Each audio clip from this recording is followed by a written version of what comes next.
Franklin. I think you've been to a couple of these with us. Good to see you back.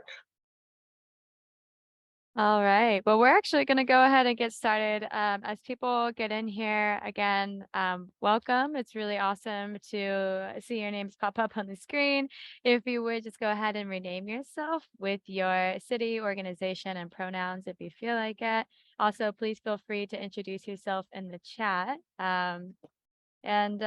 Yeah, we're going to get this ball rolling. So, welcome to the July Community Practice on extreme heat, where we'll talk about, as Daniel mentioned, the implications of extreme heat as the sun is bearing on my face currently right now as I'm outside. I'm coming from Kansas City, Missouri, and these next few days are actually going to be over 100. So this is a very timely time to talk about this. So welcome to our community of practice. Our community of practice is a space where we connect leaders from all across the country working on environmental and social equity to come together and learn through peer-to-peer conversation and about data literacy. So we'll talk to you a little bit about the tools that we use and some of the work that we've worked on using these tools, and also how they might be able to aid some of the work that you're doing in your respective fields. So a couple of touch points today that we'll cover. Obviously, we'll go through an introduction for those of you who are new to Greenlink Analytics and the community of practice. We'll share with you a little bit about who we are. Then we're going to get right into it, talking about the national global heat landscape. So what is going on right now? We're going to have a couple breakout sessions throughout this community of practice, which I'm really excited. So you'll get to have more one-on-one time with each other. Then we'll get into the implications of extreme heat, go into our urban heat intensity indicator that is in our actual equity map platform, or what we call GEM. Then we'll actually do a breakout session within the equity map, so you'll get to play with it, actually look at the UHI indicator within it. And then we're going to come back out, work together again, and talk about collaborative solutions and leave some space for some Q&A. So we got a full agenda, and I'm going to roll right into it.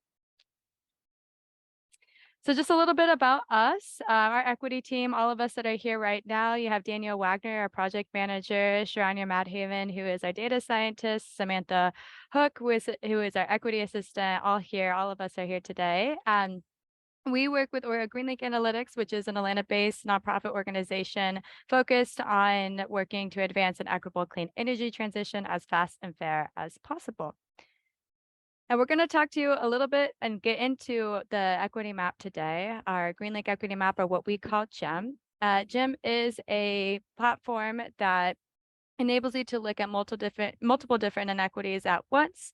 Currently, we have 59 cities that are using the platform, as well as 92 community-based organizations that are guiding some of their community engagement processes and grassroots work and national scale work with using the map, as well as 656 active members to date. So we'll talk a little bit more about that and get to see what that is about. But without further ado, we're going to jump right into our heat. So what is extreme heat, Shar? Tell us. Oh, that is the question. All right, so we're going to start off today talking about what is happening in the world and our backyard. So before we do that, extreme heat is basically when summertime temperatures are much hotter and or humid than average. So this is important to know because this is based on your region, right? So summertime temperature is different if you live in Florida versus California. So that's why the average word here is important. And when talking about extreme heat, we often hear the term heat index. So that refers to the actual lived temperature, meaning what we feel when the air temperature is combined with humidity.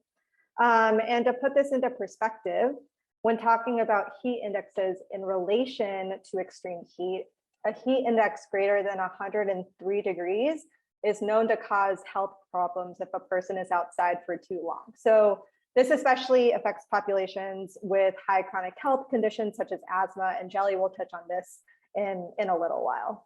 And many communities across the US have been under extreme heat alerts and watches over the last few weeks. So that's kind of very timely, as Jelly mentioned as well. All right, so the heat and the climate crisis. So this summer, we've all experienced higher than normal levels of heat, but something important to note here is that June 2023 was recorded as the warmest June on record. with the global temperature being about 1 degree Celsius above average for that month. So that is absolutely wild. In the United States, 128 degrees Fahrenheit in Death Valley, which was also close to the hottest temperature ever recorded. So going into why we're experiencing this extreme heat, there are many factors that contribute to extreme heat we are experiencing, but scientific evidence strongly suggests that human-induced climate change is at the root of all of this. So that includes burning of fossil fuels, such as oil and gas, for example. And more so when we're looking at urban areas, which a lot of us are in, we are seeing further intensified warming. So we have roads, buildings, parking lots that cover natural landscapes. And city centers end up warming larger than or more extreme than their surroundings. And that's when we get into the urban heat island effect. So Daniel will touch on this a little bit as we go into our methodology later on. But before we get there, I just wanted to touch quickly on, go back, Jelly. I just wanted to quickly touch on, awesome.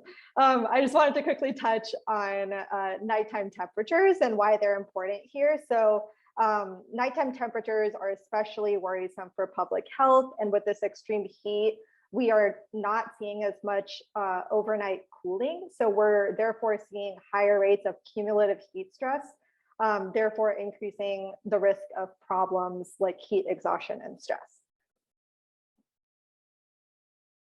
Perfect. So we're all experiencing extreme heat today.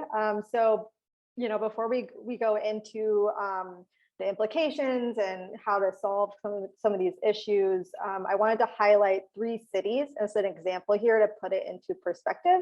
So as I mentioned before, the heat index is when the heat index is greater than 103 degrees, it has drastic effects on our health and our well-being.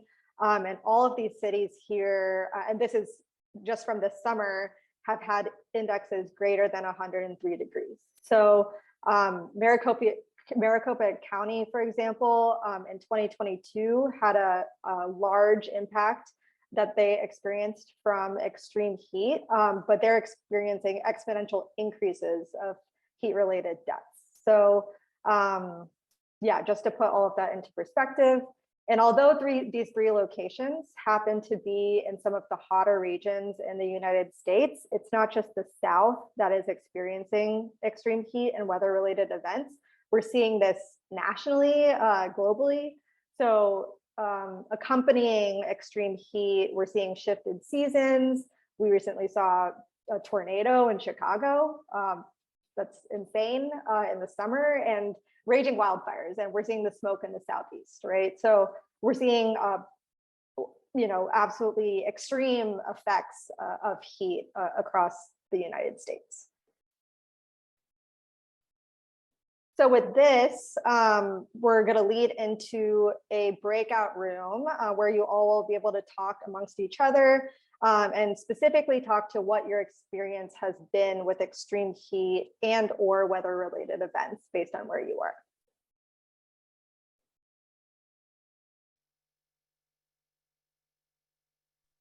All right.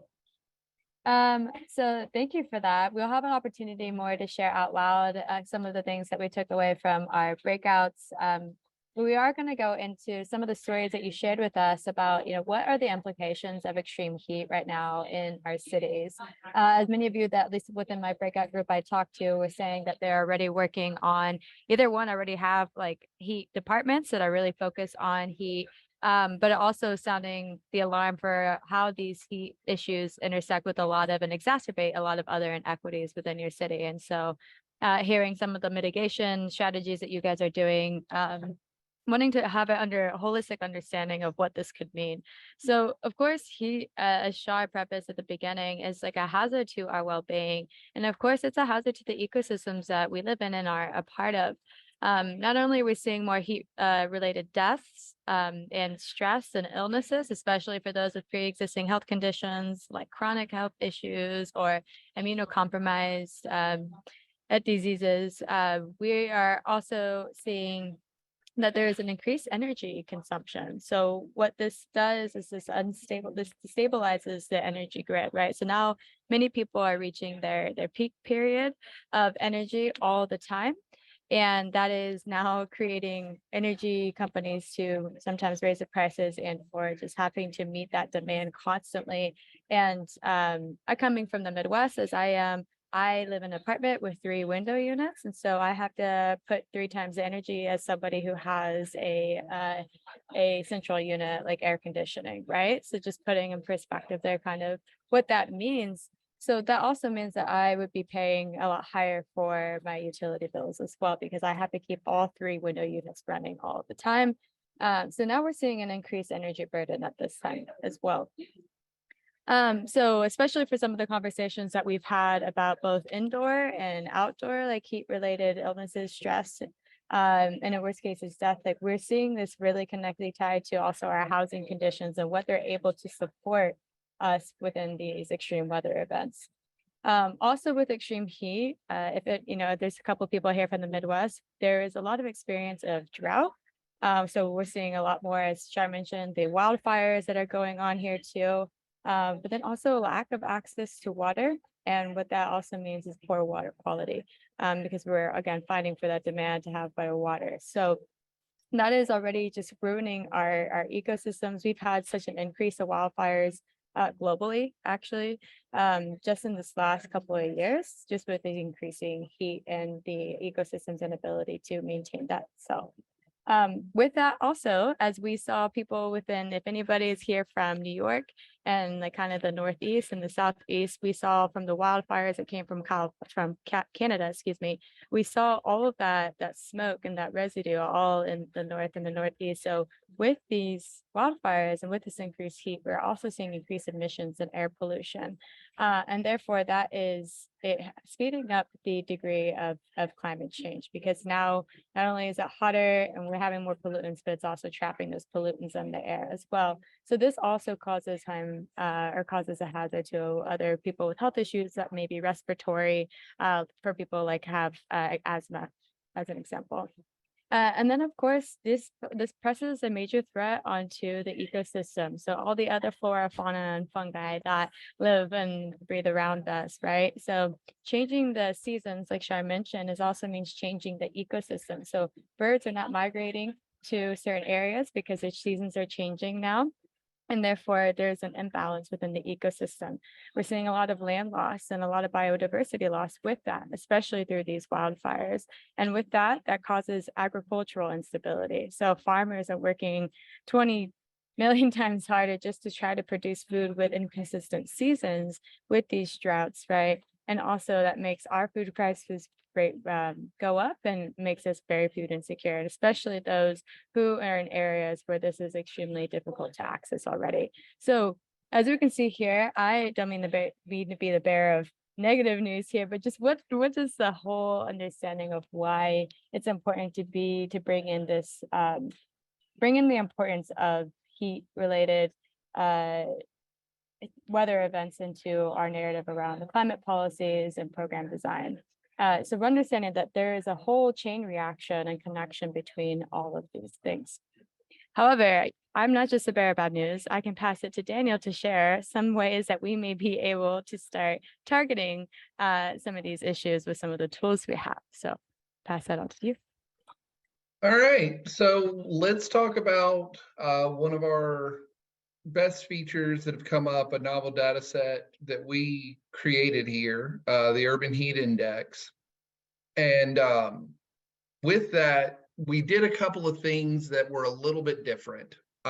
We used satellite imagery and took our temperatures at 10 p.m. at night instead of 10 a.m. A lot of places will use 10 a.m. as kind of a gauge, but we found that using what radiant heat would still be going at those times in the hottest months for that year really gave the best kind of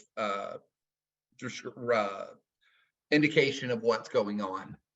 And with GEM, what we can do is use that urban heat index, which we converted into a 1 to 10 scale, to show the relationships between two or more equities, and correlate what is there. And with Jim, we're always encouraging interdisciplinary approaches, and unveiling intersectional issues. And we can actually go in and see if there's trends at different levels. Are we seeing certain neighborhoods and certain regions experience worse conditions than others when it comes to heat, and then also energy burdens and asthma rates and different indicators that we have within there. What we can do now is, if we want to, go into our breakouts and play in Gym for a little bit. This is the logins. We created a special login for today that you can use to get in there and play around with us. We're going to get back into our same groups that we had before. And yeah, if you just want to take a moment, go ahead, log in with that, and we'll get going.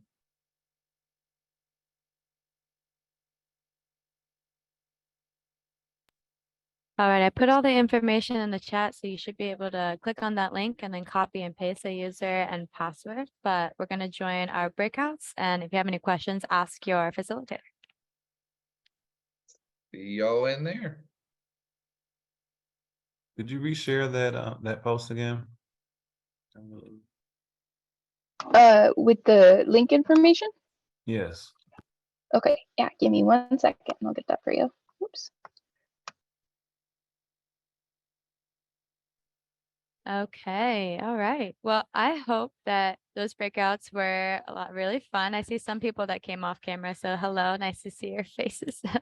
But I hope that those conversations are a good tee up into this our last kind of work group session together. We're actually going to do a collaborative Jamboard with everybody here in the main room.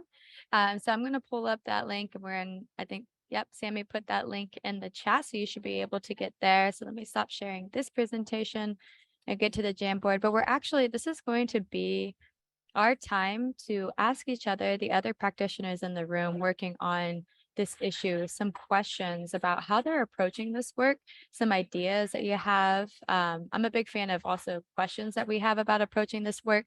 And so we're going to use this Jamboard.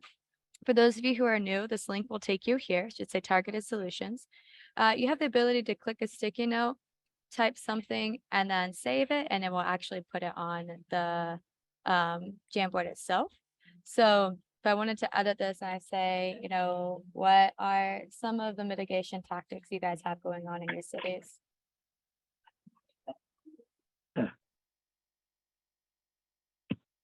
Then we can actually talk through what some of the solutions you're already working on, or what other questions you have for others who are working on addressing urban heat intensity as you're trying to think through some solutions. So this is the time to really be engaged, and the full group here, ask questions.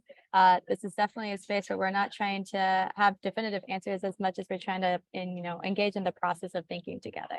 So there we go. So Daniel's starting for us some of the things here.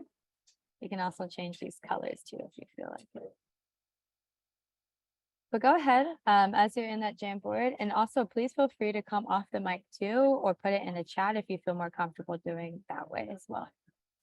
So what are some of the things you're already working on, and some questions you have about mitigating urban heat intensity within our cities and neighborhoods?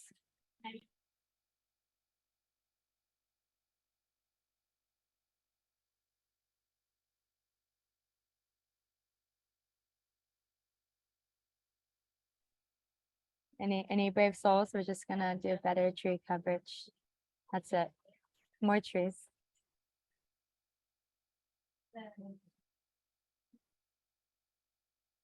Any other And bus ideas? stop covers, as we discussed, having a lack of covers at bus stops at high heat, and making folks have to stand outside in the heat to wait for public transit.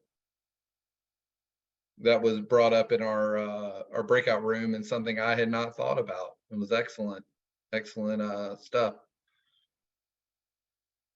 100%. I also see someone here put white roofs. Definitely. I'm still amazed of why we paint everything black to absorb the heat. Public green spaces and gardens, 100%. If we were to, I would say add to this too, especially.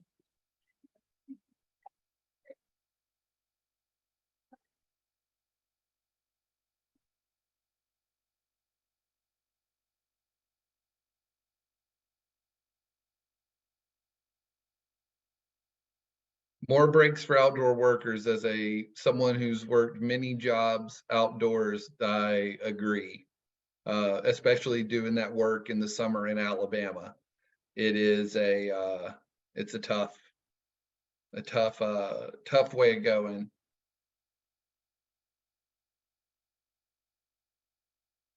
I don't know who put sustainable food practices, but you just kind of hit a heartstring for me. So whoever you are, thank you. I think specifically also with this one, so I don't know if you guys are familiar with the new farm bill, but that's out and I think trying to get passed. But really trying to work with farmers around their subsidies, which really like holds them to continuing the same like extractive exploitative practices of the land. So I would like to see something that are more accessible for farmers to stay kind of in local, because like there's not a lot of opportunities for that because there's not a lot of like how do you say like hold, I forgot what those are called, but the spaces where they can hold the meat, the packaging areas. Boom.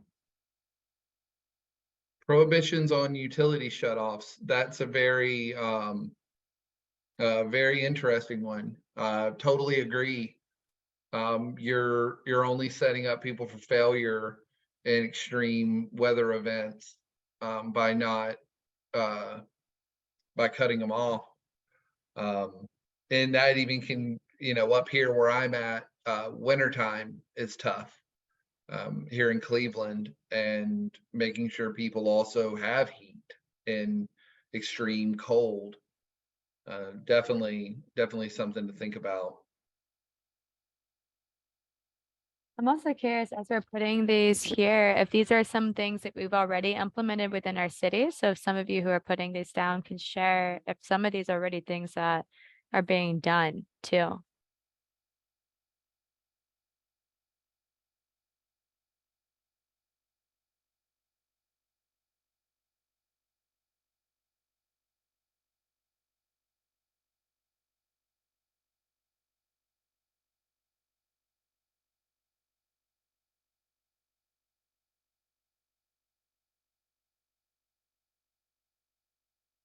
I mean, I can speak to the one I just threw on there, Jelly, on the weatherization item, which we're certainly doing in Atlanta and rolling out. But the hazard that we've seen, not so much here yet, but in other jurisdictions, has been if we're doing that in a multifamily setting and the equipment serving the building is not well maintained. There's been instances where the central air has cut out and failed. And then now you've created like a really tight building that's going to, over time heat up and then retain that heat, which can create kind of its own problem if you're not also addressing the equipment that's installed at the site at the same time.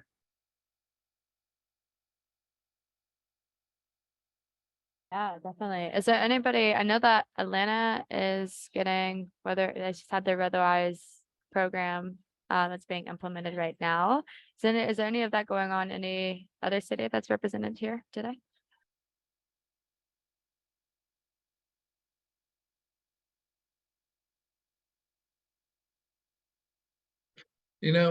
Something it's a little bit, off what you just said, but the training of city staff to recognize heat illness symptoms.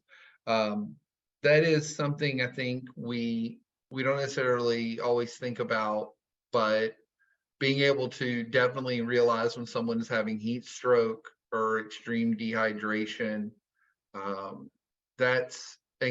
being able to get them help. That's really key. Especially people that may be working in Parks and Rec and, they're really outside in the community. Good point.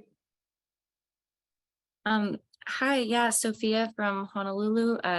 I put that sticky note on there, and it's not something that we have implemented yet, but it's going to be in our climate adaptation strategy that will be released hopefully in the next 2 months. But just a side note, we have been lacking like a OSHA safety certified safety specialist in our Department of Facilities Maintenance for close to 2 years. Like, we keep getting people, but they'll either leave the position or it's been vacant for a majority of 2 years. So we're really looking to fill that position here. Just thought I would do a plug for that, so we can carry that out. I may be getting in touch with you. I'd love to come to Honolulu.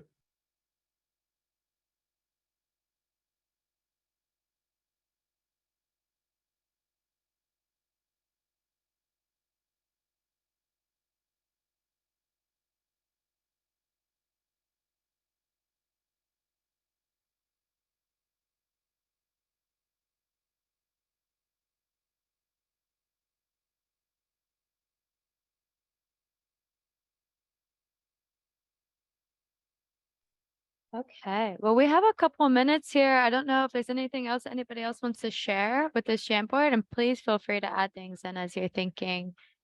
+1 exclamation point. Yeah. Any other final thoughts regarding some of the things that are here, or questions for anybody within this group particularly?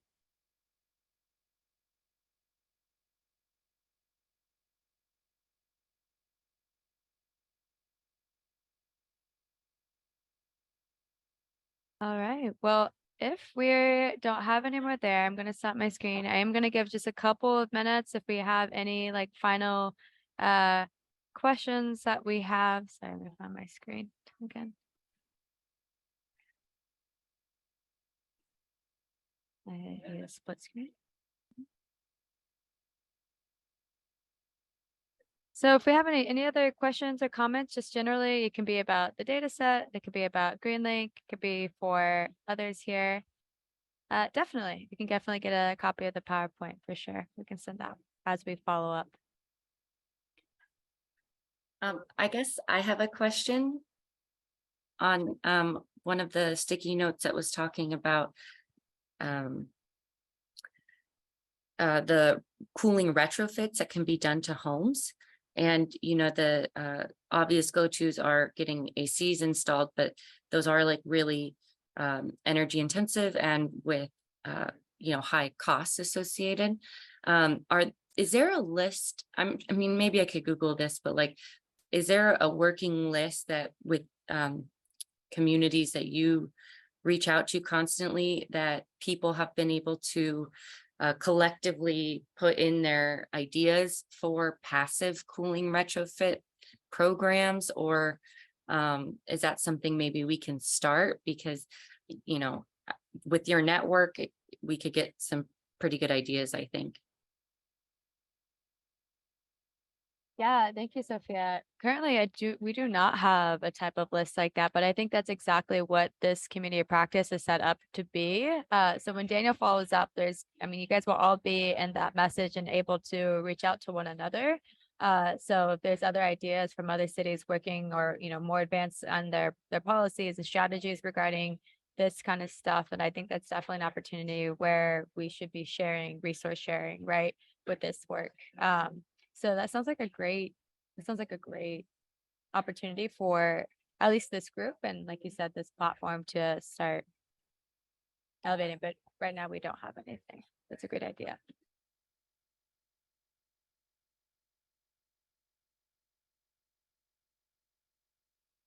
Any other questions or comments about the presentation, the work, the map?